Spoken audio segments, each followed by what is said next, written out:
Do you ever wonder what happened to your friends from high school? I mean, you were so close. You laughed together, you cried together, you shared some of the best years of your lives together. And yet, somehow through life, you just lost touch.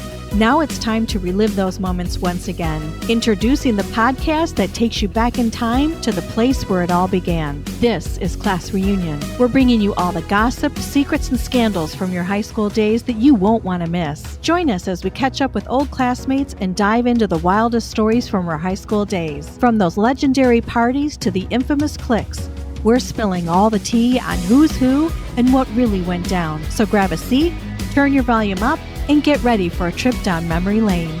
Class Reunion, the podcast that reunites us all. Hi, everybody. Welcome back to another episode of Class Reunion. Thank you for joining. Today, I'm going to dive into why Class Reunion. I thank all of you that have joined this journey thus far, interviewing all of my classmates. We're still not done. We're going to have more fun coming up. But also my personal story. And many of you have resonated, or you've just shared your thoughts on the episode, and I have really appreciated it. We are, in episode 46, which is a lot, and we have over 100 subscribers on YouTube. The views keep going up. And so I just want to pause for a moment and thank you for the support. It's hard to ask for that because I'm just not one that likes to say, like, subscribe, follow, but it is what keeps this ship afloat.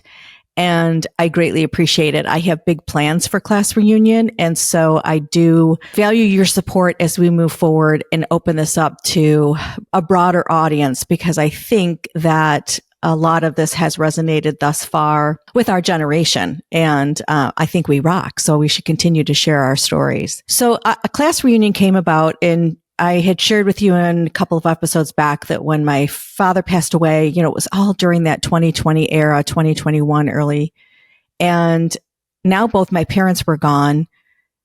Stuff had hit the fan at that point. We all were in a different emotional state anyway. And the trauma of moving him several times, being at the hospital, I told you in the last episode about, selling the house or actually tearing everything down in the house.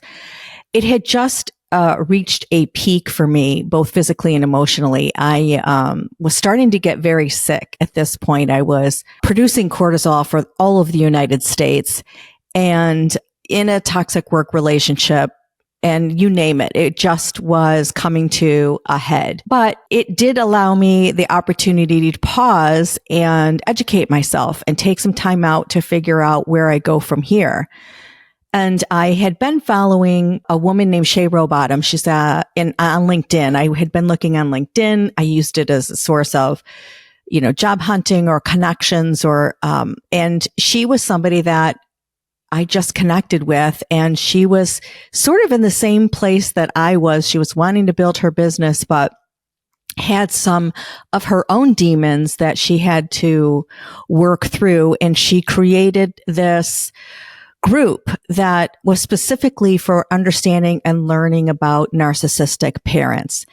And I had never labeled my dad as that. I know that sounds weird because looking back, you're probably like, hello, but we're talking the 70s and 80s, and even in my adult years, narcissism wasn't even a word that was widely used. Now it's on, everybody's mind, and everyone's a narcissist, and we're overusing the term for something I think is so serious. But nonetheless, it did open things up for me to discover really what that meant. I just thought that my dad was an asshole, and that still stands, but understanding what that all entailed was something that I had been craving. When you deal with a narcissist and you are not educated on how they operate, you do exactly what I did. You are raised with anger. You are raised with the lack of recognition of your voice holding any value. You have low self-esteem because that's where they want to keep you. And you're constantly trying to correct the situation. And it was effing exhausting. And so I really was so intrigued by all that I didn't know up until this point. And it wasn't so much I wanted to beat myself up. It was just that I was like, boy, I've said this millions of times, our toolbox back in the 70s and 80s, we just didn't have. And I wish I had understood his personality more so that I could equip myself in a response that wasn't always triggering or on the brink of emotional disaster, because that's where they love for you to live. And I lived in it for 50 some years. So I took this course. It was 3 months. There were several of us on the phone, and it was actually the first time that I had roundtabled my thoughts and listened to other people's stories. And it was like a huge light bulb. It was so enlightening. And Shay had done enough work to where she was going through it herself, but had sought a lot of experts and help to where she was guiding us on how things sometimes operate under the umbrella of a narcissist. And I'll share with you a couple things that just came to a head where I was like, dang, that's just amazing that I didn't know. One of my pet peeves, and I've mentioned it in the previous episodes, the hey stranger. I mean, I could see my dad every day of the week. I could call him every day of the week. And that son of a bee would always say, hey stranger, which I just again thought he was a jerk. It is a very, very common response from a narcissist. They are immediately setting the tone of control, and they're telling you that you haven't paid enough attention to them. Now, I did I just talked to you yesterday. Why do you keep saying that? I don't like when you say that. Remember, I laugh at myself through these episodes. But I would constantly do exactly what he wanted, and I would react because I knew that wasn't the case. I knew I was the only one that was keeping in touch with them within the family. And so it would be this buildup and this routine that started on edge from the beginning. So that's number one. Number two, they definitely like to cause tension in the family, and specifically with siblings. And I don't know that this was necessarily a conscious effort, but it was one I think we all fell victim to. There is a feeling that they don't want to be discussed or found out or talked about. And so if they can keep enough storylines of dissension amongst the siblings, then he, in this case, or she, will know that they can't gang up on them, that there's a problem in the ranks and we're all fighting. And it's, he's the guy on the horse leading the fight, but it's against each other. And I would say that was clearly the case. Again, I don't know if it was conscious on his part, but remember, I was involved in that marriage more than my other siblings. I was single, and I was the one that they came to for everything. I may have been the youngest, but I was one that carried the most burden of their relationship and their family views. And they would call like super late at night and want to talk about one sibling over the other. And it was just like I was their therapist, which is very common as well. There's that feeling of, if I keep you close enough and all my dirt, it's this false sense of closeness that they create, but it's really against others, if that makes any sense. So that was definitely how our family managed. We all had different relationships with our parents, and I think it was so much of his mass conductor of how he wanted to treat all of us. Now, I told you about my problem with my mom was, this was something that she was constantly trying to work through. And there were days that she would agree with him, and there were days that she didn't. But either way, I just never understood why she wanted that pattern to stay and deal with, this personality on a daily basis that's going to change, until I found out I was her. Oh, gosh. So that is another thing that, is part of the personality. And the one that reacts the most and is closest to the leader of the narcissist family is the one that actually holds the most criticism. Like, even though he may be talking about everybody else, he really, really doesn't like me because he knows I'm onto him and he knows that I will challenge. And that's why I fight, because I'm aware of who he is. So why was I in it for so long? It goes back to some of the stories I've already shared. I would say that my life kind of fell apart right after high school.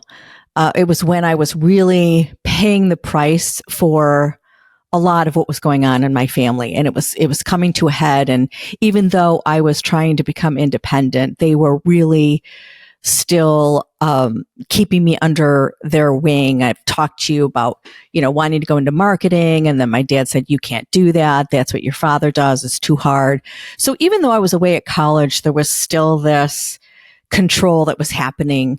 And I just never really recouped and became who I wanted to become. I was just desperately trying to feel smart and pretty despite what they said, and that somebody would want to marry me despite what they said, and that I would get a job even though, they didn't think I was smart enough to do it. And so that was when the train came in and I climbed aboard. And I say that because I got to tell you, I was on those tracks trying so hard to reach the top only to be pulled down constantly. And I just felt like that little engine that could. And I know so many of you can relate to this. So that's also why I'm sharing this, because there's that fight or flight they talk about a lot with Gen X. That's a lot of space where we lived in. And so I just was always on that train, and I really believed it was going to take me somewhere. This was where I was delusional in that I always thought that I was going to be in control of creating a better life. And that's an important statement for me to say, because I really fought that for a long time. I spent a lot of time trying to be something that I wasn't in a position to be. And that doesn't mean it's, Polly, I'm not wanting it to be a pity party. I'm just saying that I didn't realize myself how hard it was to try and create your own path when you never looked back and understood the trail you were walking to begin with. So I'm in this course and, light bulbs are going off and off. And I didn't reconcile my relationship with my dad. And there's a woman I want to have on here that I'm trying to have, because as many of you have heard, I struggle with forgiveness, or I struggle with carrying that burden of anger, because I feel like so much time was wasted. She's very, very good on explaining why that's not necessary in your steps. It's just not. And so I have learned to release that as well, and not feel like a horrible person because I didn't like the way I was treated. There is a respect level that I should stand up and shout about and formulate for myself. And that doesn't necessarily come from forgiveness. It comes from moving on. So I go through this course and I'm thinking to myself, why on earth did I not have the strength to dissolve myself from this relationship? And it goes to the point where I didn't have anybody. I didn't have anybody in my life. I was faking it till I was making it. It was a very difficult situation when your marriage starts to dissolve and, people are judging you about that. My parents didn't necessarily agree to any of that. And so it was like I just started to feel lonelier and lonelier. Now, I will say I fell apart at Central. I know I'm going all over the map here, but just bear with me. I went to Central and transferred to Oakland University. I fell apart at Central. I just couldn't get my act together because I was just so caught up in my own desire to feel heard and understood, and I let it get the best of me. So I did go to Oakland University. The deal was, if you're going to come home and go to school, then you work and you pay for college. And actually, that was great. It was one of the best things that had happened to me. So I did graduate. I went from like solid C's and D's, and I graduated from Oakland University with a 3.87 or something like that. And I felt very proud of that. I was always on the dean's list every semester, and several of them were straight A's, which is amazing that you have to get straight A's just to get back up from a 2.2 to a 3.8. I was just thinking I was on my way. But as we all know, I got married to an alcoholic. And so I still wasn't very wise in my decision making. And when that marriage started to fall apart, I lost connection with my family. And I really just desperately needed to connect with someone.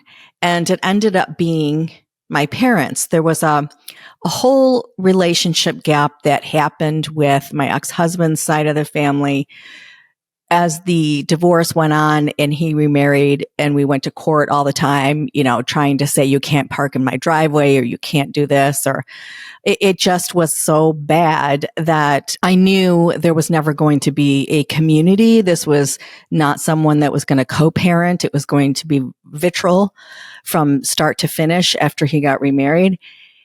And we all know that relationship went completely kaput once we moved to Florida. He never came to see him, and they stopped talking when he was 15. So I was always looking to create. This is where I was going with the train, trying to create something that's not there, or take you to a station that you're not ready to pull into yet.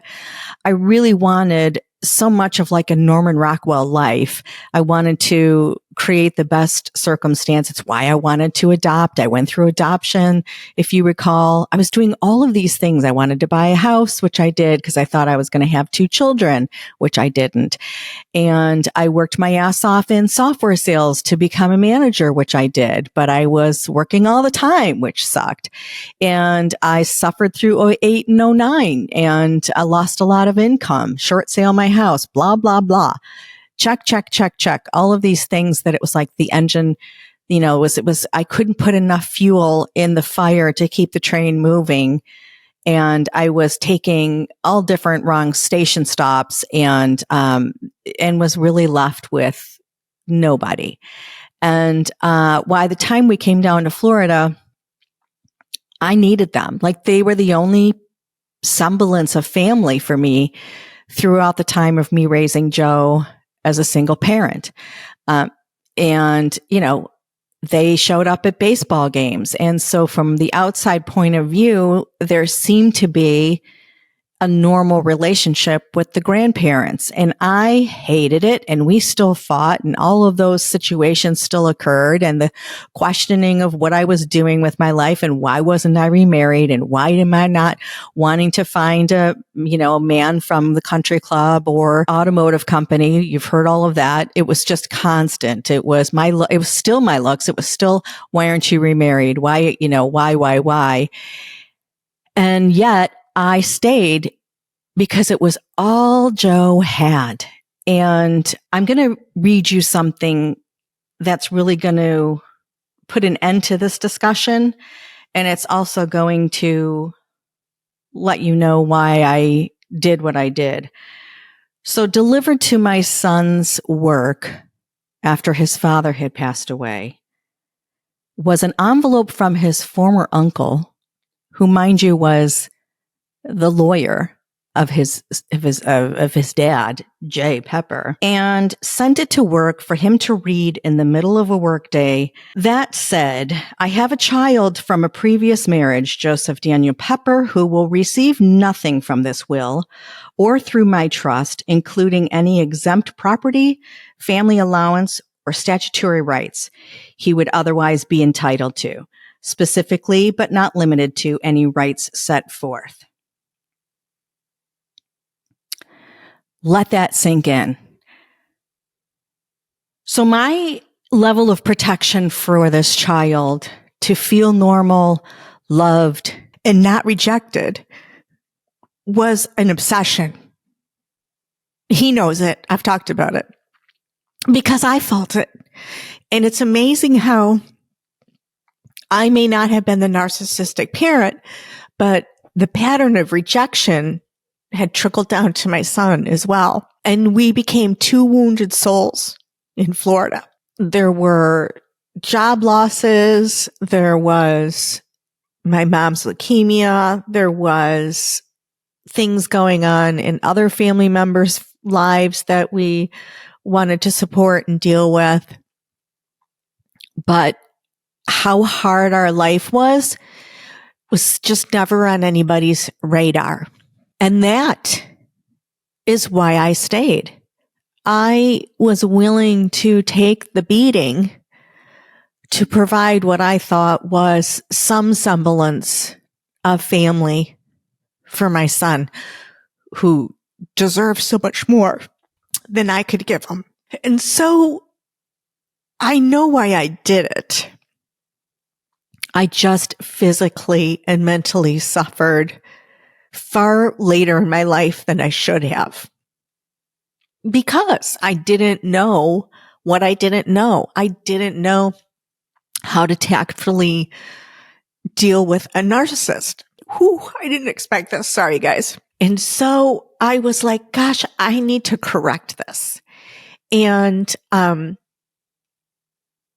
like I mentioned to you, I just wasn't feeling well. I needed to have a hiatal hernia operation because God knows tearing down that house in the middle of COVID with a king size armoire and everything else, and that heavy solder desk and everything else. We moved him so many times.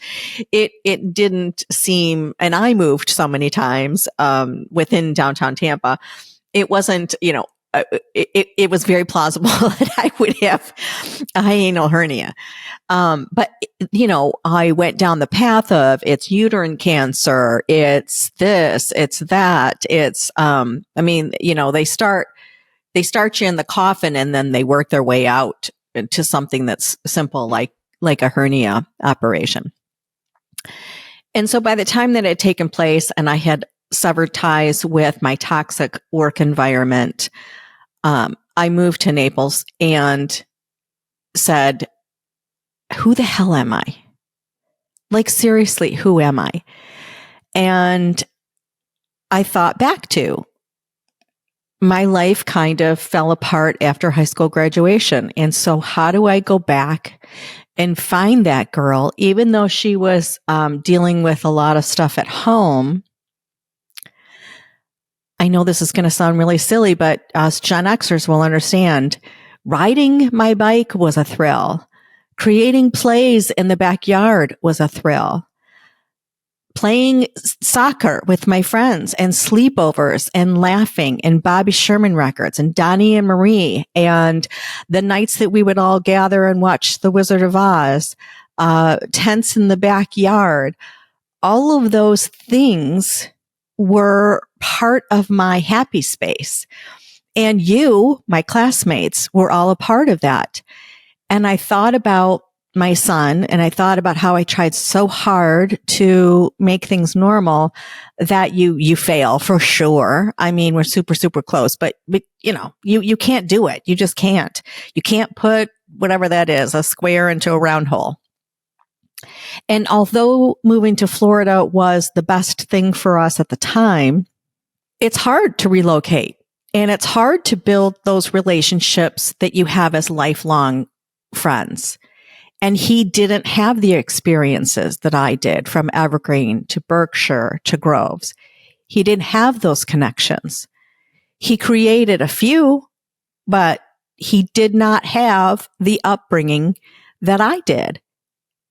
And despite all of the things that happened on the inside of the house, the outside of our house ruled. Let's be honest. It's where the hose was. It's where the sprinkler was, the slip and slide, the bubbles, the kick the can, the baseball games.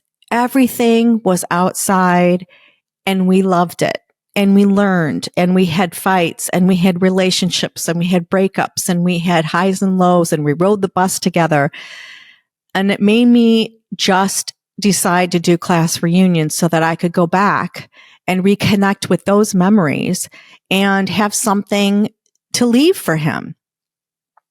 I wanted him to be proud of who I was, not who I became, and not the mistakes I made, and not the effort I tried to put into having a perfect life, because that was strain on him as well. He didn't go to college. He tried, but it wasn't for him. And I fought him on it. I was still adhering to all the expectations that my parents had of me. And I put that burden on him because, to my dad, it's not just Joe. It's most of his grandkids, except, if you golfed. But, and if you weren't something to brag about, he wanted nothing to do with you. So here we lived in Florida, and I don't think he called Joe, but maybe two times. He never reached out proactively. They had a pool. They had, a clubhouse. And the only time we went to the clubhouse was when it was a holiday. And it was because he wanted to be seen. He wanted to be seen that he was buying dinner for Thanksgiving for his daughter and grandson. He wanted to be seen during the holidays when we went up there, and he could have his martinis and look like he was a fat cat. And the reality was, in between that time, nothing. Silence. We were useful when we had to decorate the house for Christmas. This is a funny story. There's no contact is a big thing now, right? Like that's a popular thing they're supposed to do with your parents is no contact. And I tried, and I'm not so sure. I don't know enough about that to really, I'm not going to criticize anybody who's done it. I probably should have done it, as we've listened to my sob story here. But it's always easier said than done. And like I mentioned, I had Joe in the picture. And so, but there was a time my mom had already passed away. It was shortly before he left for assisted living, but we went for Thanksgiving at the clubhouse. And the tradition was always we had to go back to the house, and we'd pull down all of his Christmas decorations, and we'd help him set everything up since my mom was gone. Well, this year was just the last straw. First of all, the conversation was terrible at dinner. And then we kind of packed up and left abruptly to go back to the house. So tensions were already high. And then Joe's up on the ladder trying to get the tree out. Now, mind you, we've done this for, 4 or 5 years up until this point, more than that. And for some reason, this particular year, he didn't like the way my son was doing it. And he didn't like the way he was moving the door on the top of the garage and sliding it over. And Joe was having a little trouble getting it based off of where it was from the year before. And he's also in a horrible spot above the refrigerator trying to navigate this. And my dad is yelling at him. And of course, what did I tell you? I'm an angry bitch. And so I lost it and got mad at him. And I had Joe get down on the ladder, and I said, "See ya, don't want to be ya." And we left. I think I left tire tracks in the neighborhood as I was squealing out. I was so pissed. Now, not a good reaction, which is something I learned in this class, which is, to a lot of people, I'm a firecracker. And while that's very true, there's always a trigger that gets somebody going. And so when you think about class bullies, or you think about people that didn't treat you right, I'm in that category because I could be very reactionary to things that hurt me. That's important to differentiate. I'm not a bitch until you hurt me. You hurt my kid. You hurt my feelings. I'm not comfortable with that. So we left, and I didn't speak to my dad for a year. I'm just sharing that because it was a funny story. But it also leads me to, I had the largest revelation in taking this narcissistic class, which was I accumulated narcissistic friends. Isn't that a shit kicker? So I, towards the end of living in Michigan, had come across a group of friends, and I had someone in particular who was super controlling. I was never right. No matter what I said a situation was, she said it was the opposite. She controlled my narrative. She prevented me for a very long time in speaking to other people in this friend group, which I thought was very weird. I wasn't allowed to have phone numbers for a really long time. There was a joke between another guy in the group where we're like, let us know when our audition is over. And you would think I had a PhD in narcissism at this point. Nope. It's what I was comfortable. It was what I knew. And so, of course, she's going to be degrading. Of course, I'm going to be fighting for a correction and let her know that I know what she's all about. Of course, I'm going to be trying to tell my truth all the time because she's lying. Of course. But I did it. And one of the things she didn't like was my friends, because she was a one-on-one type of person. And boy, she slowly worked her way into getting on my calendar 5 out of 7 days and making sure that I wasn't as close with anybody but her. Now, I have since discontinued that relationship, but it's that tricky, guys. Like, if you really want to learn more about it, I highly suggest you do, because you probably have more than just one or two in your life, and it's not always family. It's sometimes your friends, and I fell for it. And it wasn't until I moved down to Florida and was even that further away from it that I was able to see a little bit more clearly. Now, I just thought it was a toxic friendship. That's how I labeled it. But the patterns when I started taking this course were like, golly, why did I not see any of this? And so here we are 46 episodes later, where I'm trying to share with my son that I matter. So here we are. You're part of my story, and it's why I value so much of your time in sharing your stories, because he wasn't exposed to our upbringing. And there was a lot of great things that happened here. Some bad, but mostly good before we went on and had our life. And you're part of all of that. And you have your stories. And it's been so fun for me to share you with him, because we had a great time. And I feel a small amount that it's the time in my life that I mattered. I wasn't the prettiest. I wasn't the smartest, but you all made me feel like I was your friend in some capacity. Whether it was a smile in the hallway, it didn't matter. It's what you gave me. And that was the time in my life that I was able to receive it. And I haven't been receptive to receiving that for a really long time. And I'm going to read you something that just ironically, before I decided to film this podcast, I read online, and, I've told you many times, like, I look back and I think, oh gosh, if she was a cheerleader and homecoming queen, like, how cliche and boring is that? Until I read this. This woman said it was a confession time. I used to be super anti-cheerleaders growing up. The idea of them at games seemed so ridiculous and distracting to me. I truly didn't see how cheerleading could be considered a sport. But as I ventured into business and adulthood, I had a change of heart.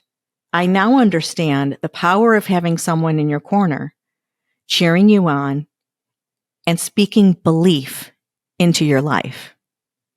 It's truly invaluable.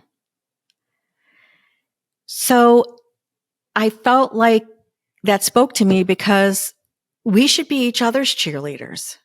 We should be laughing and honoring our stories from the past. We should be connecting and having conversations. And that's why I called it Class Reunion.